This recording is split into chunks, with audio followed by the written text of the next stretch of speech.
There are names that, when spoken aloud, drive a chill, cold as a prison cell, straight through the bone. At the Tower of London, death did not arrive in a single, merciful instant. It seeped inward through the cracks between stones, patiently hollowing out every last fragment of hope, strangling life in a silence more terrifying than any scream.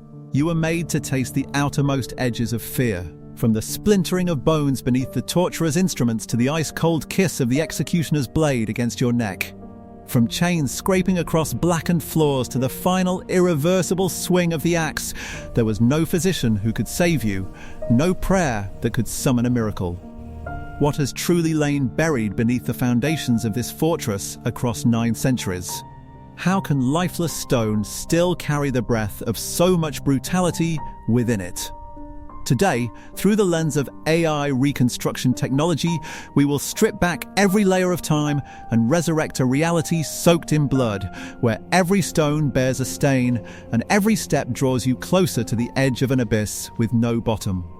First, cast your eyes upon this narrow strip of earth running along the River Thames, once the open, breathing lung of London, now suffocating beneath the weight of a colossal stone construction site. By ton 78, London had surrendered its openness. The rise of the White Tower tore apart every familiar contour of the old city. The low timber houses that had once defined the skyline now appeared pitiful, shrunken, cowering in the shadow of cold white walls that seemed to belong to another world entirely. The tower did not grow alongside London. It rose to bury it. A monolithic presence, alien, hostile, indifferent, reducing everything within its reach to rubble and submission. The authority carried within that pale stone was merciless. It erased riverside pathways that had endured for centuries.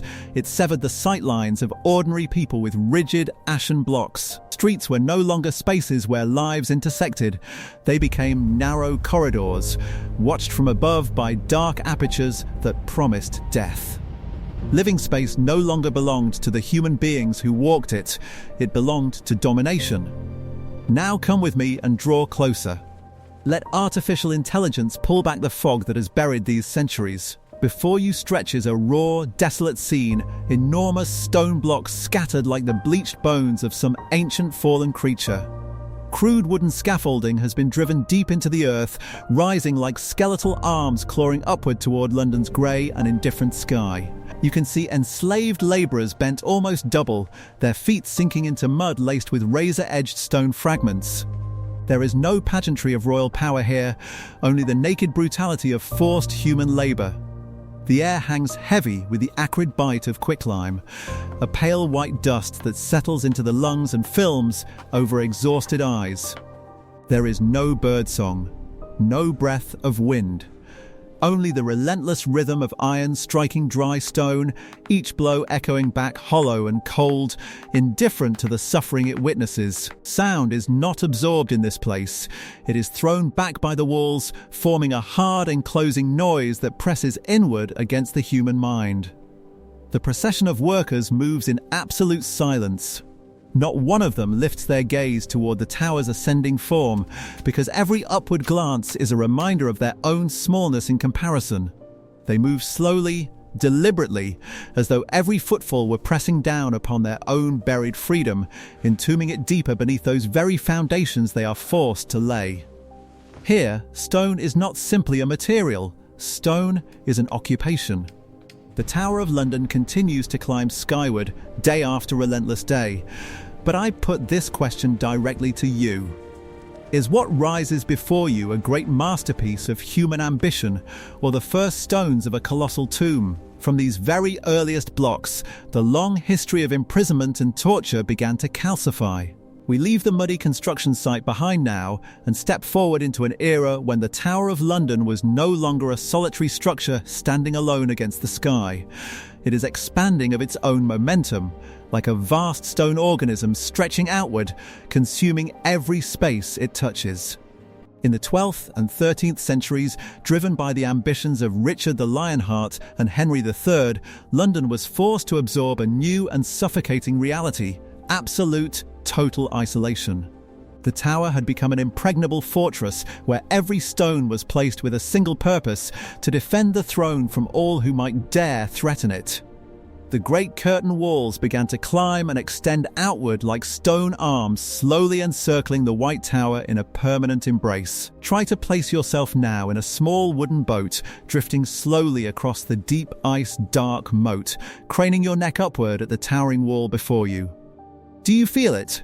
That particular sensation of entering a labyrinth where every corner conceals a trap designed specifically for you? Now look at the pitch-black ring encircling the fortress. This is the moat system, a lethal perimeter dredged with one single purpose: to ensure that no one would ever escape. Its surface is unnervingly still. Those murky waters hold far more than mud and silt. They conceal secrets that were never intended to surface. Move toward the watchtowers, the bell tower among them. Their narrow window slits resemble dead, unblinking eyes staring downward without judgment.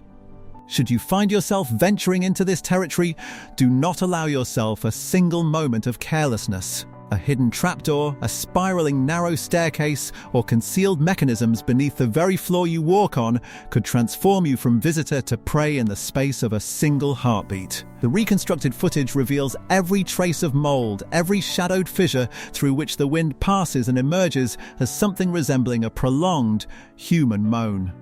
If you dare to approach, pay careful attention to each detail: the colossal iron doors, the fully operational drawbridges engineered to drop anyone foolish enough to attempt a crossing, and the arrow slits carved into the walls from which shafts could be loosed at any breathing thing below.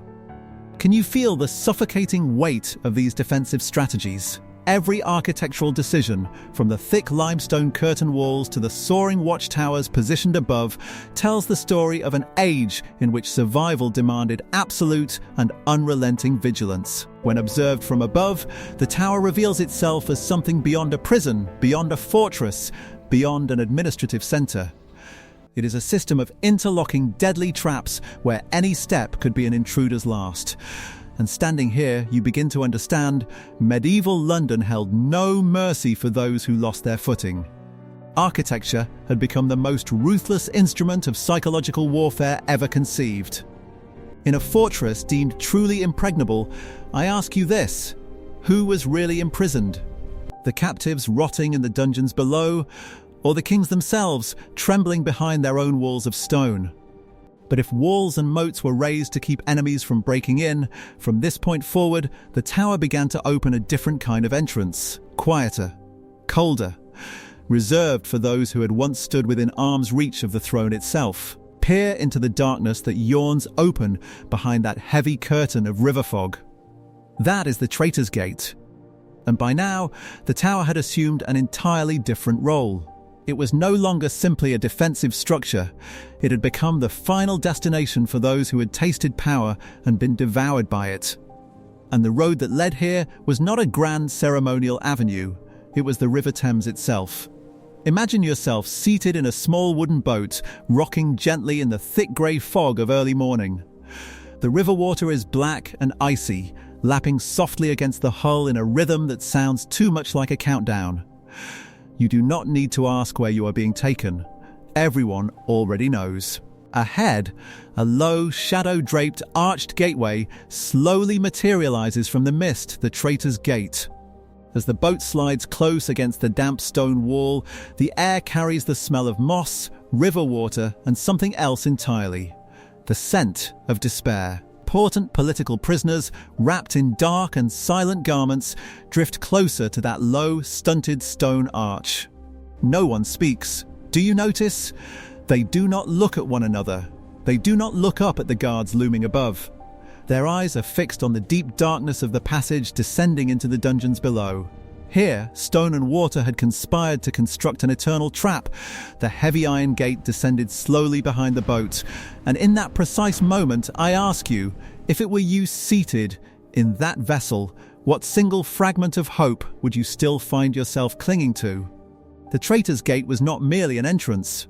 It was the final boundary separating the world of the living from the world of the completely forgotten. Those who passed beneath its arch were not ordinary criminals. They were fallen queens, treacherous nobles, trusted advisors who had misjudged the winds of power. Names once breathed in hushed reverence through palace corridors, now erased in absolute silence. Do you feel the trembling of the current beneath the hull? That is not simply water.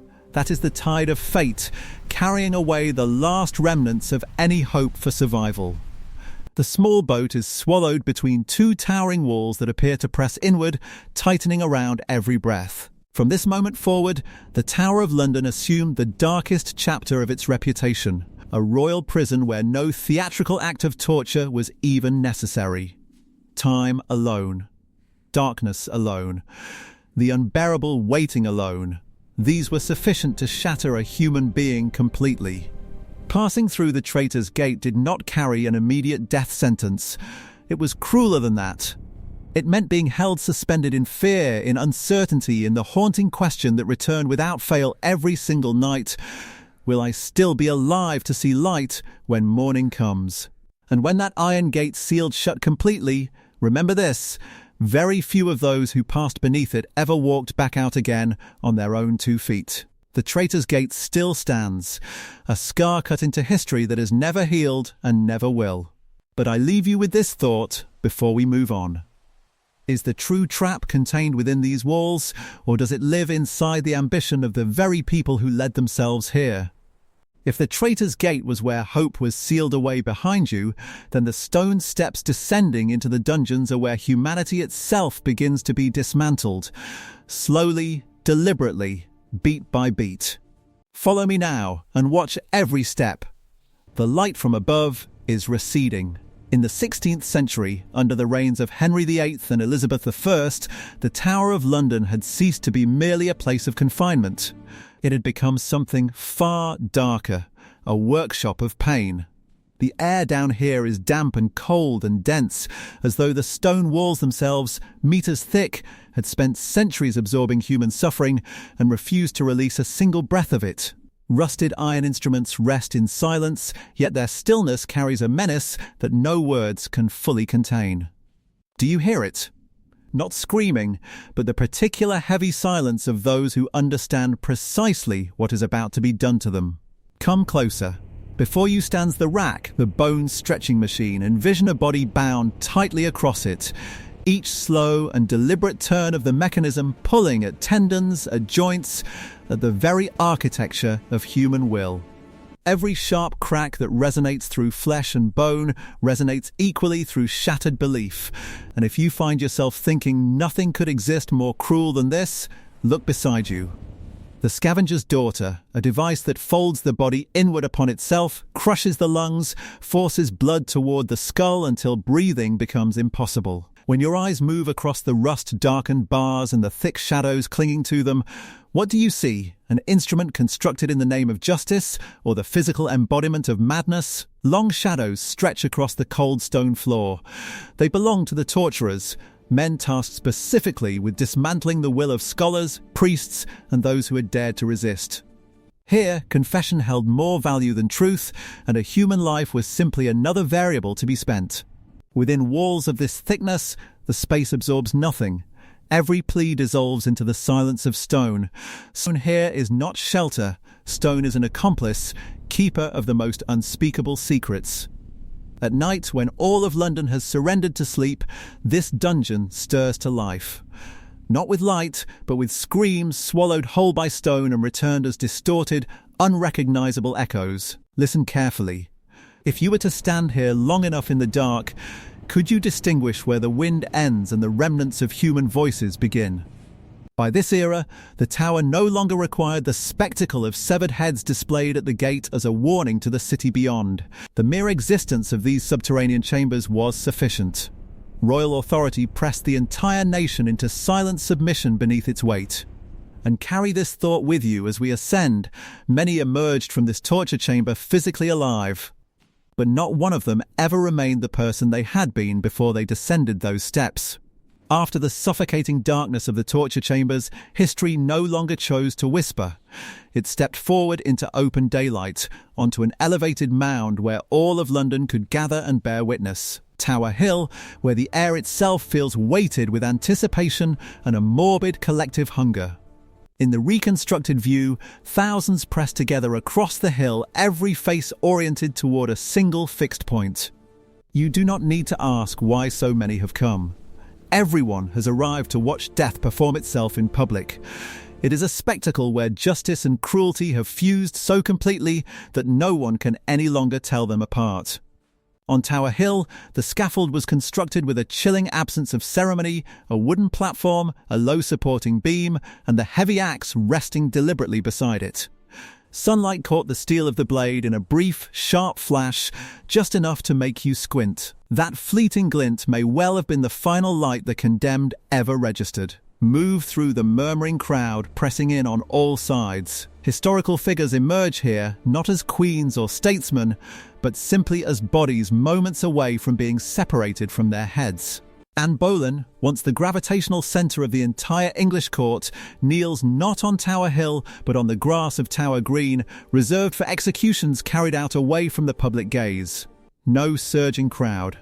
No noise. Only a heavy, suspended silence and a sword that moves so swiftly the mind can barely process what has just ended. If you want to experience the complete account of Anne Boleyn's final hours, the condemned walk, her last words, and the moment the blade fell, we covered her story in full detail in a previous video. You'll find it linked in the description below. It is not a story you will forget easily. As for Lady Jane Grey, the 9 Days Queen, she was granted no such privacy. Led out to face Tower Hill itself, she confronted a vast sea of waiting, watching faces. Can you hold that image? A young woman, not yet 20 years old, blindfolded, hands reaching outward into empty air, searching desperately for the wooden block. Where is it? Where is the block? That single question, so achingly simple, so saturated with terror, caused an entire crowd of thousands to fall momentarily, collectively silent. When the axe fell, the noise of the hill ceased entirely. Thousands of faces suspended in one shared breath, eyes fixed and unblinking on the wooden block below. Do you see the black ravens settled on the nearby tower rooftops? They do not startle. They do not take flight. They are waiting, as they always have been. These executions were never simply sentences being carried out. They were demonstrations of power made visible, made undeniable. Today, Tower Hill is a quiet park where people pass through without pausing. But I want you to look at this reconstructed footage one final time. Study the faces in that screaming crowd. What do you find there? Genuine justice, or simply a thirst for violence finally given permission to drink?